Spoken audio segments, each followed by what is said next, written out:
Martes, 10 de la noche, un nuevo encuentro con Civilitas TV, un momento para pensar. Usted que no ha tenido nada que hacer durante el día, ahora se sienta frente a nosotros y pensamos en el futuro, en cómo mejorar este país, cómo mejorar esta provincia.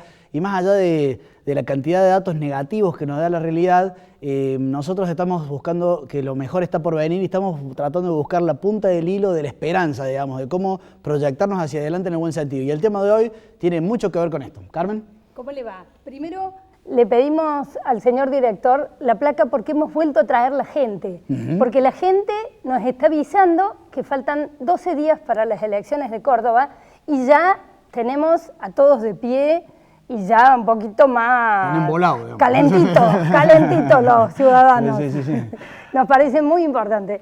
El tema de hoy, Sebastián, antes de que empezáramos el programa, dice, tiene olor a Carmen este programa. Bueno, realmente me estoy dando un gusto, pero ¿por qué? El programa de hoy, que pueden poner la placa también, necesitamos nuestra cultura.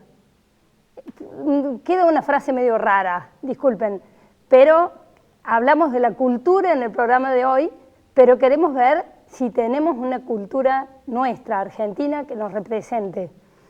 Y acá venimos diciendo con Sebastián de que queremos crecer, que queremos más trabajo, que queremos innovación, que queremos desarrollo, pero si no tenemos algo que nos inspire, probablemente de nuevo no lo logremos.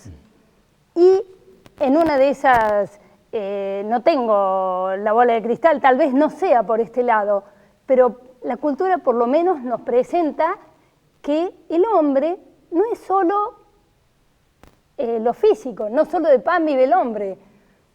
La cultura puede llegar a alimentar la otra faceta de la persona.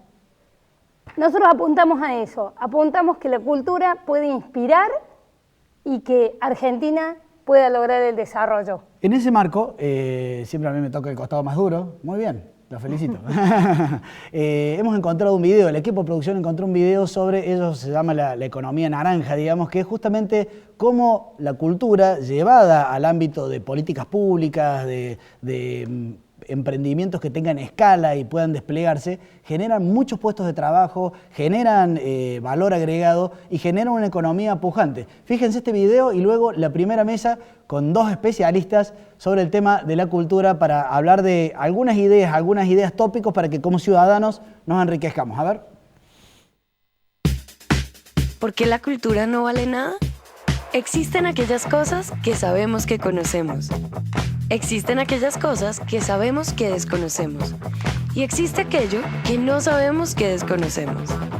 Algo que mucha gente no sabe, que desconoce, es la capacidad de los músicos, los actores, los diseñadores, los arquitectos, los cantantes y en general de los creadores de ideas para generar riqueza y empleos. El 6.1% de la economía mundial depende de estas creaciones intelectuales.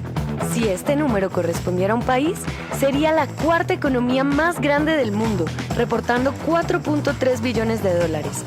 20% más grande que la economía de Alemania o 2,5 veces el gasto militar mundial. Sería la novena potencia comercial del planeta, exportando bienes y servicios por más de 646.000 millones de dólares, creciendo el 134% entre los años 2002 y 2011, duplicando las exportaciones de petróleo de Arabia Saudita. Contaría con la cuarta fuerza laboral global, pues emplearía más de 144 millones de personas, casi la misma cantidad de puestos de trabajo en todo Estados Unidos. A este motor de desarrollo, basado en el talento de la gente y en la riqueza del patrimonio cultural de la humanidad, lo llamamos la economía naranja. Creemos que en ella hay una oportunidad infinita para crear los empleos dignos y el desarrollo sostenible necesarios para 107 millones de jóvenes de Latinoamérica y el Caribe. En el siglo XIX dejamos pasar la revolución industrial y durante el siglo XX nos quedamos atrás en la revolución tecnológica. Hoy podemos darles a nuestros jóvenes la oportunidad de liderar la revolución digital. La cultura de Latinoamérica y el Caribe vale mucho. Aprovechémosla.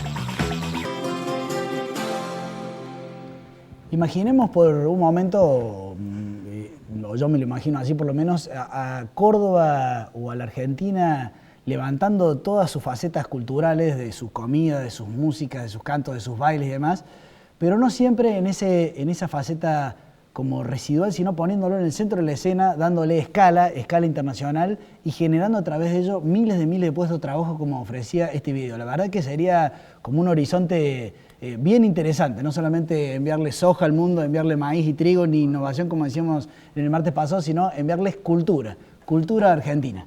¿Cómo están? Muy bien, gracias por invitarnos. Acá hay dos mujeres muy valiosas y una es especialmente valiosa porque además es mi hermana, así que muy bien.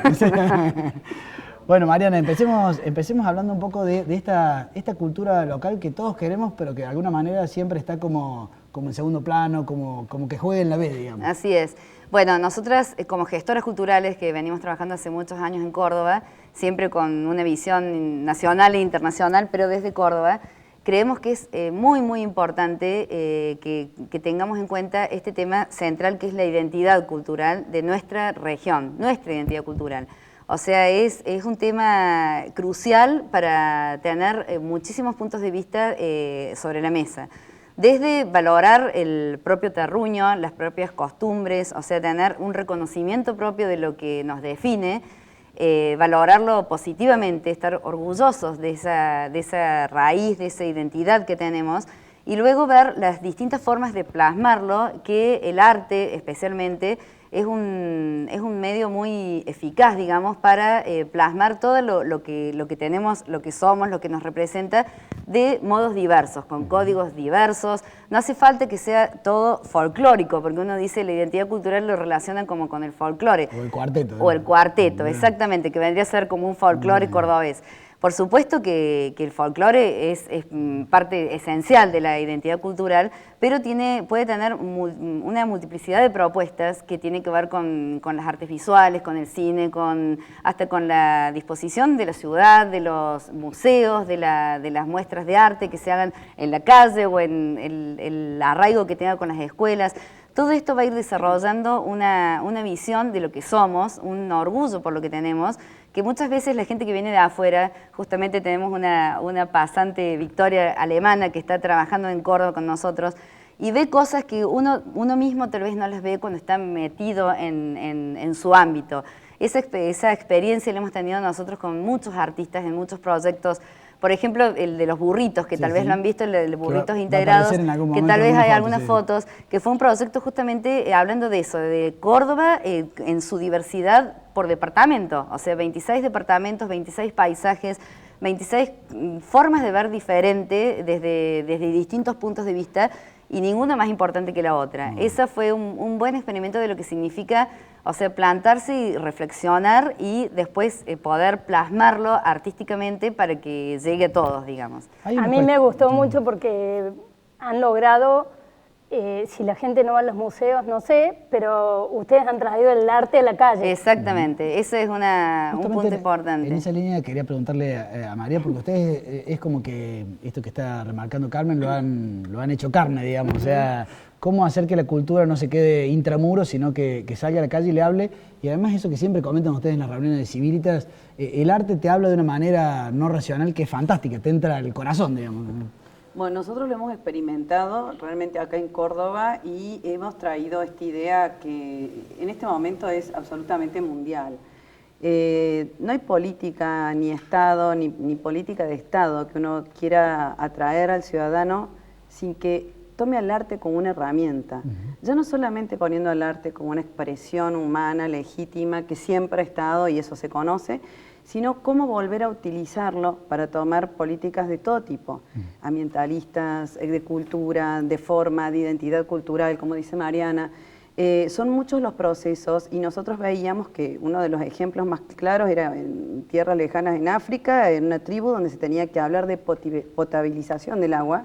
Ya se habían hartado de generar en el propio dialecto, las formas, ¿no es cierto?, para potabilizar el agua, algo tan básico, de distintas maneras, habían ido catedráticos a dar charlas, y el impacto lo generó una gran obra de arte instalada en mitad de esta nada, con la que toda la gente iba y se topaba el arte como dice una amiga nuestra, realmente te pega, Avasalla, te avasalla, te sí, choca. te chocas con y el es arte. ahí donde las expresiones, las emociones, lo que provoca, lo que convoca, lo que denuncia, lo que pide, genera todas estas cosas en el ciudadano. A partir de ese hecho es donde comienzan a interesarse de qué manera y de qué forma empezar a potabilizar el agua.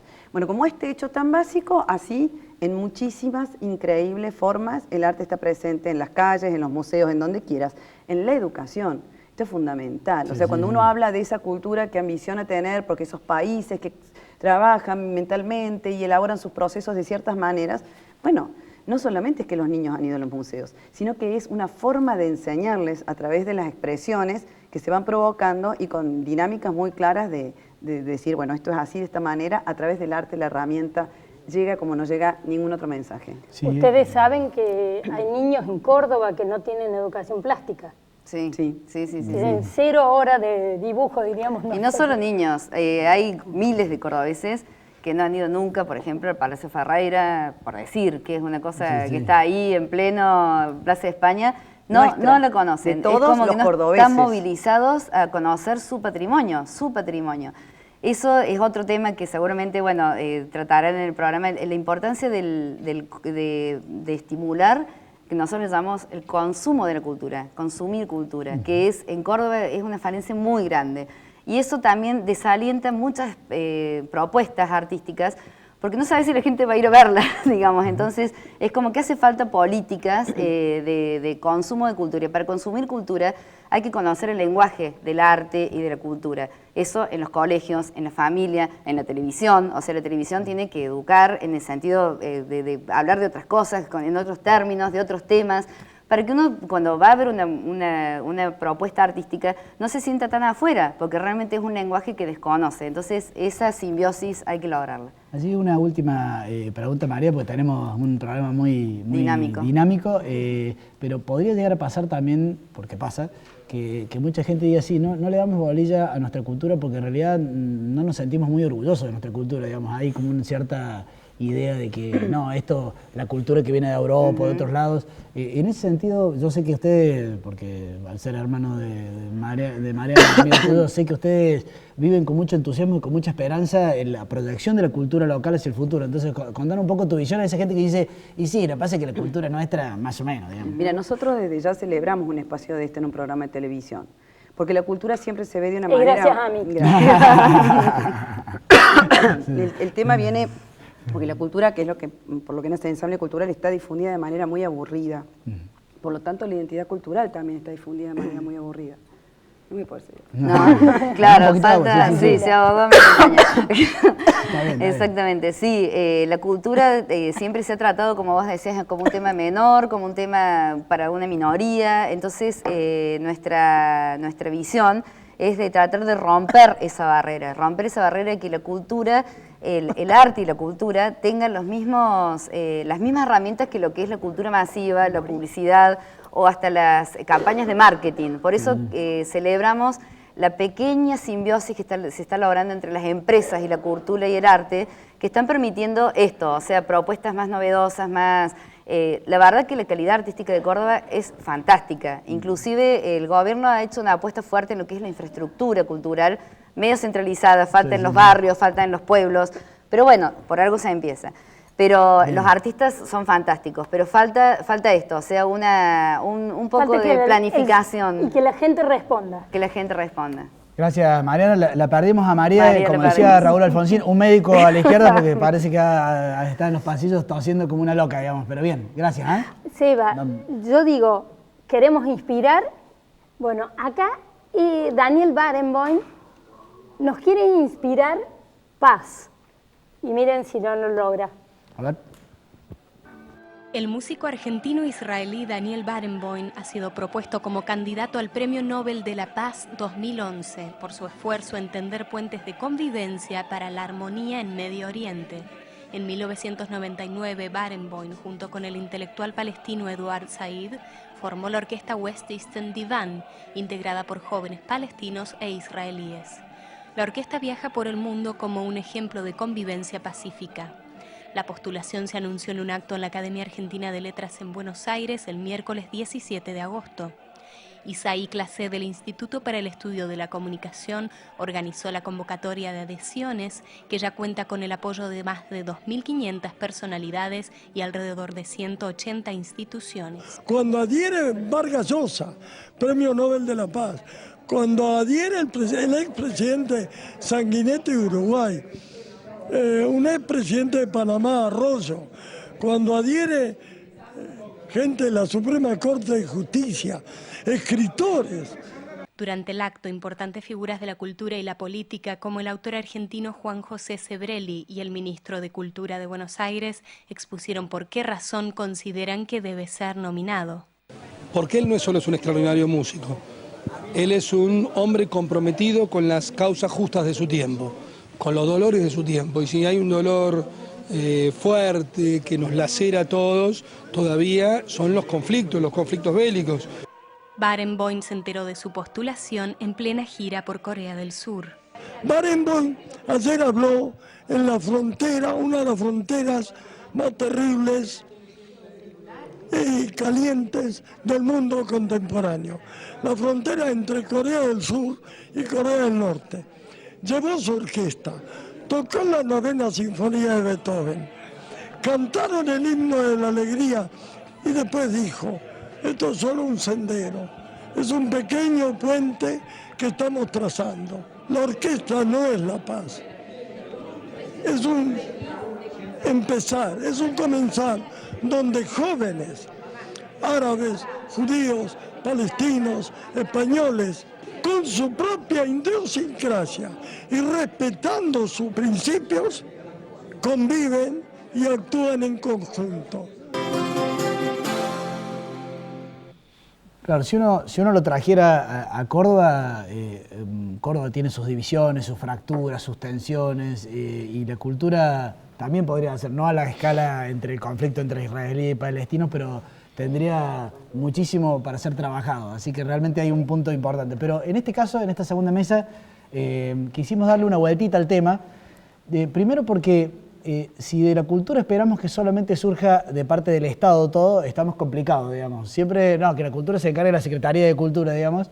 Mientras más se encargue la sociedad civil, mientras más se involucren los empresarios, la fundación y demás, y en todo caso el secretario o el funcionario ponga un dinero donde haya que poner, pero no meta mano, no manipule, digamos, la cultura del Estado. O concursen. Mejor. Y en ese sentido lo hemos invitado a Isaías Goldman, que además públicamente le queremos agradecer porque todo lo que hacemos lo apoya, o sea que es un tipo fantástico, gracias por el apoyo de siempre. Fomenta. Y en este caso, él que es un empresario, un hombre que vende aire acondicionado y otras cosas, decide abrir una faceta cultural y convoca a un hombre que sabe mucho de la cultura, y con los dos queremos trabajar este tema que es la sustentabilidad de la cultura, la sustentabilidad concreta, o sea, los pesos, digamos, quién banca el desarrollo de la cultura en Córdoba. Isaías, ¿cómo estás? Bueno, muy bien. Contanos un poco de eso. Agradecido de la convocatoria de ustedes a venir al programa. Y en este caso con la compañía de Alejandro Dávila, que es amigo personal y es el que se ocupa de la parte de la galería. Él es el dueño de la galería de Yaya Arts y, bueno, un poco por esa cosa que viene de familia, donde lo aprendí en mi casa, mi papá me lo metió en la cabeza, donde decía que uno tiene que devolverle a la sociedad algo de lo que la sociedad te brinda, y si es posible que te duela un poco para que realmente se saboree distinto. Entonces, involucrarse en el arte desde el punto de vista empresario, en el arte en todas las manifestaciones de la cultura, es un poco ser sensible a las necesidades de la sociedad, ser sensible al espíritu, un poco, a lo mejor, ego de uno, pero creo que es un gran aporte. Y desde el punto de vista si el gobierno o los gobiernos tienen que apoyar al mundo de la cultura del arte, yo creo que son los grandes responsables, pero no tenemos que esperar que el gobierno o los gobiernos den, sino que uno tiene que gestionar Y bueno, y es una sinergia que funciona. Allí Isaías ha puesto en una esquina que es muy tradicional de Córdoba, que es Pringles y Bulnes, digamos. Ahí donde está además su emprendimiento empresario, hay un ámbito muy importante con unas obras, yo no le he ido a ver, pero Carmen me ha dicho que fantástico, digamos. Pero vamos a preguntarle a Alejandro, porque aquí hay un tema bien concreto de la gente que nos está mirando que dice, sí, muy lindo todo lo que están hablando, pero nadie que se dedica a la cultura logra vivir de eso y estamos como muy complicados. O sea, la sustentabilidad de la cultura, me gustaría escuchar tus reflexiones, Alejandro. Claro, es complejo. Yo soy hijo de artista y lo he padecido de chico. Lo he padecido entre comillas. Sí, sí. He aprendido mucho y he conocido mucho gracias a eso. Pero evidentemente es un camino muy difícil de recorrer. Antes que nada, yo creo que hay que tener conciencia, la sociedad tiene que tener conciencia que el artista es una profesión. Un músico es una profesión, un pintor es una profesión, o sea, ser pintor es una profesión, ser médico es una profesión.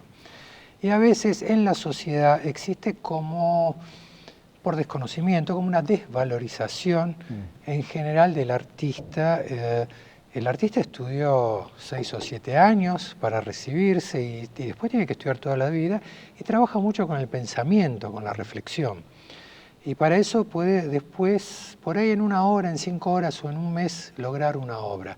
Pero para todo eso hubo toda una elaboración y también un gran conocimiento. Hay una anécdota de Picasso, que ya de grande en una servilleta dibujó la palomita. Y entonces había un comensal en la mesa y dijo, ¿me la regala? Sí, ¿cómo no? Entonces se la regaló. Entonces dice, ¿me la firmas? Son $6.000, $20.000, no importa cuál. Entonces dijo, ¿pero cómo? Si me la regalaba... Ah, no, pero si la hiciste en 2 minutos. No, no la hice en 2 minutos. Son 50 años de historia, son 50 años de profesión y son 50 años de haberme dedicado a esto. El día que la gente o que la sociedad empieza a comprender eso, va a comprender de que realmente la obra tiene un valor. No todas las obras van a tener el mismo valor, pero bueno, obviamente la obra pasa a tener un valor. Vos ayer me comentabas... Ah, perdón. No, yo quería hacerte una pregunta, con tu experiencia en gestión del arte, algo que me quedó de lo que decía Mariana, ¿cómo se conecta una buena propuesta artística con el público para que vayan a verla? Bueno, ahí entramos en unas cuestiones ya de marketingización del arte. Entonces ahí es donde uno empieza a navegar en ciertas... los límites, no borderline. Límites, borderline. No, pero yo más me refiero a eso que le hablan el arte relacional. Como el artista que se conecta con el público y de alguna manera el público es quien termina esa obra. A ver, yo creo que el artista trabaja en general por la obra. O sea, ese es el principio que yo entiendo que debe ser un artista. Luego hay una consecuencia, o sea, que el artista muestra la obra de teatro, la obra de pintura o lo que sea. Y luego va a haber esa conexión del público, que si la gente se va a apropiar de esa obra en el sentido de que realmente le va a impactar, va a tener una sensibilidad, se emocionará o no le producirá nada. A partir de ahí se genera una relación. Yo puedo hablar más por ahí de teatro, que he hecho bastante teatro, o puedo hablar de pintura, de ambas cosas. Carmen, a pesar de ser la autora de este programa, es indisciplinada, digamos. Porque me interesaría seguir que profundices en el tema de la sustentabilidad económica, digamos. O sea, vos decías, me parecía muy interesante porque dijiste, acá hay un profesional que hay que pagarle, digamos. Ese es el primer tema, digamos. ¿Ese profesional se puede convertir en un empresario, digamos? O sea, ¿puede llegar a hacer de su obra y de su despliegue, así como uno dice, bueno, el Circo du Soleil, bueno, llegó a ser una empresa, digamos, o Fuerza Bruta llegó a ser una empresa? A ver, yo te lo diría de la siguiente manera, un médico se dedica a ser médico. Si es muy bueno, va a tener una consecuencia muy interesante, que va a tener un ingreso cada vez mayor. Pero ya si pone una clínica y 4 sanatorios, bueno, ya se dedicó a ser empresario y ya dejó de ser médico o de ser un científico que profundiza. Un artista necesita de tiempo. Hay un hecho creativo, un pensamiento visual, hay esta cuestión del análisis de las cosas y eso es tiempo. Si vos tuvieras que hacerle como si estuvieras en un programa de televisión, digamos, y estuvieras viendo, los políticos y los empresarios, me gustaría de tu parte, y después vuelvo sobre Isaías, un mensaje a los empresarios de Córdoba, con respecto a esto que estamos charlando, y un mensaje a los políticos de Córdoba, a ver si lo... Yo creo que primero, antes que nada, hay algo que es fundamental que se dijo acá antes, que uno tiene que trabajar con políticas culturales. El problema de las políticas culturales es que son proyectos a 20 o 30 años. Y la política en general es muy cortita, son 4 años. Entonces la grandeza de un político tiene que estar de cualquier ideología. Yo no creo que la cultura sea patrimonio de ninguna ideología. Entonces, creo que cualquier político que se preside tal tiene que pensar en un proyecto a long time, o sea, 20 años. ¿Por qué? Porque no solo es cultura, sino también es educación. Hay que pensar en los chicos, como tú decías hace un rato. No dan pintura, no les enseñan a tocar el tonete. Bueno, los más viejos sabemos lo que es el tonete. Pero, entonces eso es algo que pierden la sensibilidad. Los niños no adquieren sensibilidad ante la cultura. Entonces, ese sería mi primer pensamiento con respecto a lo que es cultura o políticas culturales. Y segundo, a los empresarios, de pronto, obviamente, piensan como empresarios y por ahí carecen de esa sensibilidad que yo estoy hablando de que hay que darle desde chicos. Entonces, empecemos por darle la sensibilidad. Claro, yo estoy hablando de algo de acá a 30 años, yo de acá a 30 años dudo que exista, pero bueno, ¿qué voy a hacer? Bueno, ya estoy grande, qué sé yo, pero tenemos que trabajarlo. Y en tu caso, para terminar, Isaías, que vos, además estás en constante vínculo con los empresarios y los políticos, ¿qué aportes o qué mensajes querrías dejar? Más que mensajes, yo creo que es un poco... me dirigía fundamentalmente a los empresarios, donde una manera de hacer funcionar mejor las cosas es darle algo a la gente. Y eso va a recibir una retribución. Y a los políticos también un poco pensar en el futuro, no en lo inmediato, no en la elección que viene, sino pensar en el futuro de los hijos, de los padres y de los que vendrán. Yo creo que se puede cambiar. Y lo bueno está por venir, como dicen ustedes. Pese al corto que vimos hace un rato, el problema está que tanto los empresarios como los políticos por ahí no ven un gran rédito masivo. O sea, reúne gente, pero es por ahí mucho más reducida. Y bueno, el político busca la masa y el empresario busca la gran facturación, digámoslo así. Bueno, una breve idea, a ver si podemos meter este bocado, y le dejo las palabras finales a Carmen. Nosotros desde Civilitas alguna vez trabajamos la idea de, como estamos un poco dolidos de que los gobernantes utilicen la cultura para manipular a la gente, eso atenta contra los principios de nuestra institución, digamos. En algún momento hablamos, se lo dejo como inquietud a los gobernantes, la posibilidad de que si uno tiene un presupuesto, en lugar de entrar sobre la oferta, de alguna manera financie la demanda. ¿Qué quiere decir esto? Yo le digo a todas las personas que no tienen recursos, tomen, aquí tienen un bono que ustedes donde lo presenten, después ese bono va a ser reconocido en plata a todo evento cultural, todo lugar donde ustedes quieran participar. Pero ustedes elijan dónde van. Si quieren juntar 3 bonos e ir a un lugar que es más caro, si quieren irse a la obra de teatro, o sea, que las personas sin recursos en la Argentina no tengan que ir siempre a eso que le organizó el político, a ir en el dispensario o en el lugar, y porque ellos lo organizaron, ellos lo pagaron y ellos se lo llevaron, digamos. Abrir un poco las alternativas para que a unas personas sin recursos con ese bono del Estado pudieran ir a donde ellos quieran, si quieren ir a una actividad cultural de un tipo o de otro. De esa manera aseguramos verdaderamente la libertad. ¿Carmen? 2 cosas, creo que Alejandro la mencionó, la ley de mecenazgo con todos los artistas y personas relacionadas a la cultura que uno habla, dice necesitamos esa ley. Eso es un pedido bien concreto para los políticos. Y la segunda, que la verdad que yo no soy específicamente del arte, pero reconociendo la herramienta que constituye, hemos empezado un taller